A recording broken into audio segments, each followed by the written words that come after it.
remnants of slavery transform into a celebrated cuisine that embodies resilience and cultural pride. Hey everyone, welcome to Aggressive Intelligence. Join us as we explore the extraordinary journey of slave food evolving into soul food, a narrative steeped in history, creativity, and survival. Let's uncover the powerful story behind soul food's evolution. Long before soul food existed were the diverse culinary traditions of West and Central Africa. These nations sported a rich array of ingredients and cooking methods that would form the bedrock of what we now understand as soul food. Staples like yams, okra, black-eyed peas, and rice sat at the heart of many African diets. One-pot meals, stewing in palm oil, along with a variety of spices, were common techniques of cooking. When millions of Africans were forcibly brought to America during the Atlantic slave trade, they took more than just their bodies with them. They had their cultural knowledge, including culinary expertise.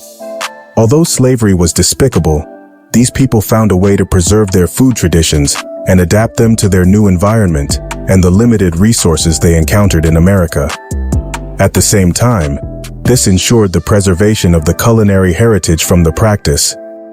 Life on plantations was marked by strict limitations in food.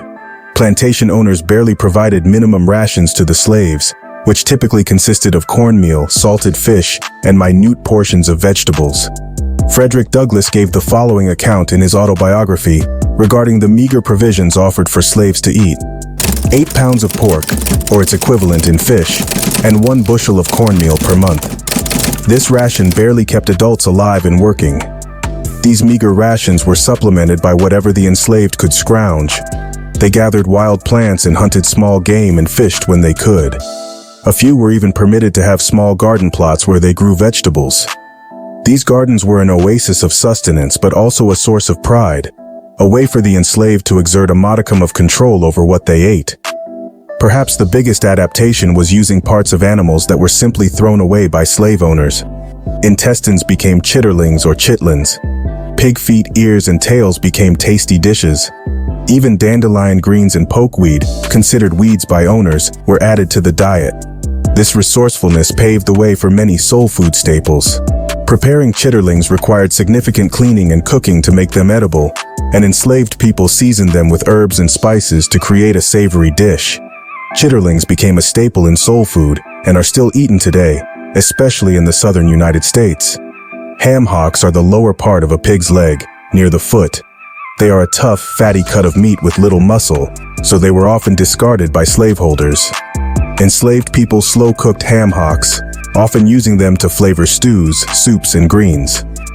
This practice continues in many traditional southern dishes, where ham hocks are used to add a rich, smoky flavor to collard greens, black-eyed peas, and beans. Like other tough cuts of meat, pig feet required long cooking times to become tender. Enslaved people would braise or boil them and season them heavily to make them more palatable. Pig feet are still considered a delicacy in some Southern and African American communities. Tripe, the edible lining of a cow's stomach, was another part of the animal that slave owners often discarded. Enslaved people used tripe to make dishes like stews and soups, often slow cooking it to soften the tough texture. Tripe is still a common ingredient in many traditional dishes around the world, including African and Latin American cuisines. Oxtails are the tails of cattle, and though they were once considered undesirable, they were commonly given to enslaved people. Oxtails are bony and have a high fat content, but with long, slow cooking, they become tender and flavorful. Oxtail stew, a rich and hearty dish, has its roots in the creativity of enslaved cooks and remains a beloved dish in soul food cuisine today. Organ meats, such as liver, kidneys, and heart, were often given to enslaved people as part of their rations. These cuts were nutritious and could be made into flavorful dishes when prepared with the right techniques and seasonings. The diet of the enslaved was restricted as a means of control.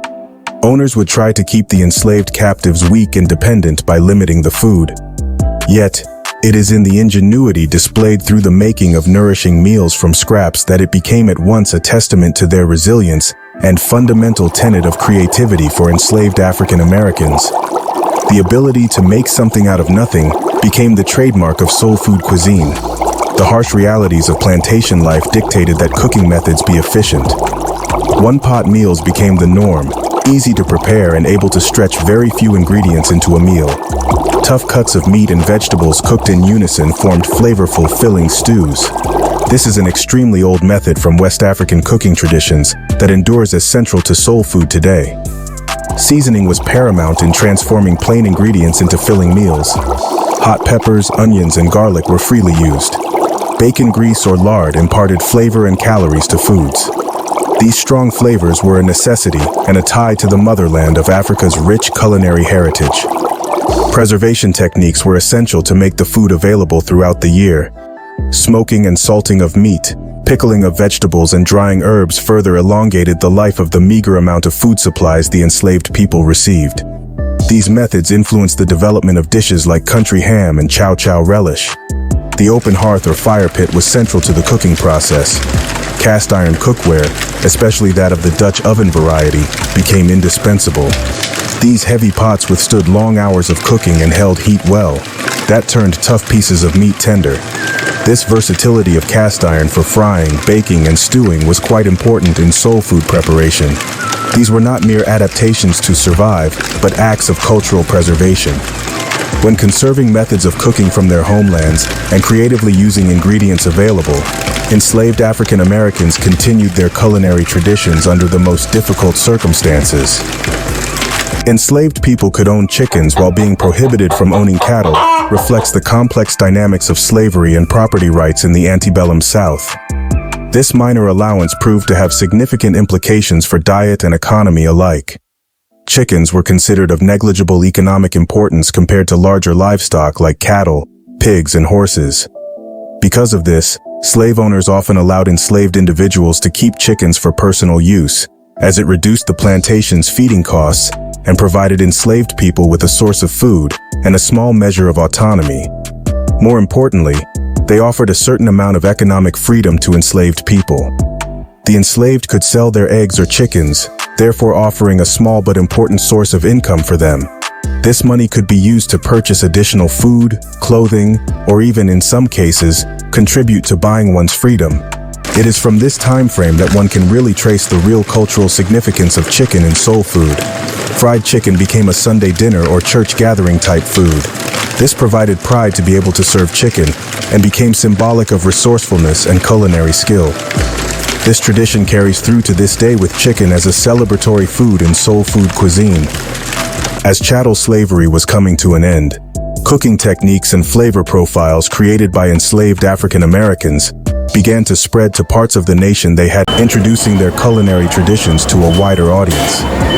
During the Great Migration of the 20th century, millions of African Americans moved from the rural South to urban areas in the North and West, bringing along their cooking traditions to new locations and opening restaurants and food establishments that provided familiar Southern dishes. The term soul food did not come into being until the 1960s as part of the Black Power movement. It was about reclaiming a cuisine born of struggle and celebrating it as a source of cultural pride. Soul food now meant more than sustenance. It was about hooking the self to history, symbolizing resilience, and tastefully claiming an African American identity. Many soul food classics are directly traceable to the antebellum South plantation kitchens. Cornbread represents a soul food staple that is easily traced directly back to the simple ash cakes that had been prepared by enslaved people. Often, these would be cooked directly on hot stones or in ashes from a fire. As such, today's golden, crispy-edged cornbread can be related to those humble beginnings. Greens, collards, mustard, and turnip were indispensable in the slave diet. Packed with nutrition and easy to grow, they supplied important vitamins and minerals often missing in the meager rations. Cooking greens for flavor with pork became common.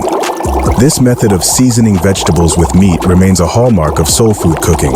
Dishes like Hoppin' John of black-eyed peas and rice are a product of both African and slave cuisine. Many enslaved Africans were familiar with rice as a crop that they had cultivated in their homelands.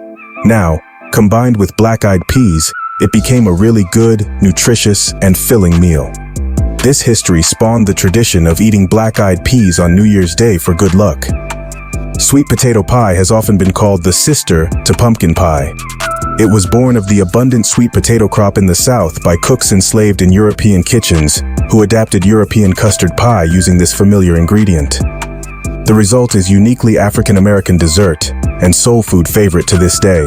Soul food restaurants can be found in every state in America, serving as custodians for this culinary tradition. The majority of these eating establishments are family-operated and are very effective in preserving recipes and styles of cooking that have been passed from one generation to another. They are not restaurants, but rather living museums of African American food history. However, the rich, often fatty nature of traditional soul food has lent itself to serious health concerns in recent times. This means that the diet partially contributes to the prevalence of obesity, diabetes, and heart disease among African Americans. The result has been a movement toward much healthier ways of preparing soul food. Chefs and home cooks alike are finding methods to retain the flavor of soul food without the large amounts of fat, salt, and sugar. This is done by techniques such as using smoked turkey to give greens flavor instead of pork, or baking instead of frying. Even with such changes, soul food remains integral to African American culture. It is present at family reunions, church functions, and celebrations. The preparation and sharing of this food are ways of connecting with heritage and strengthening community ties. Soul food cookbooks and television cooking programs have multiplied, showing sustained interest in this cuisine. But it doesn't stop there. Soul food touches every ethnic group. Its flavors and techniques have become part of the greater American culinary landscape. Dishes like fried chicken, macaroni and cheese, and collard greens are now enjoyed by people of all backgrounds. From the shores of Africa to American kitchens, we have traced the remarkable journey of soul food. It was born of deprivation, shaped by ingenuity, and elevated by pride. It's really a cuisine that tells the story of survival and cultural triumph. We have noted that soul food is so much more than good eats. It's history on a plate, and a testament to the indomitable spirit of people who could turn scraps into sustenance and feeling into culinary art. So the next time you indulge in soul food, recall, you have tasted centuries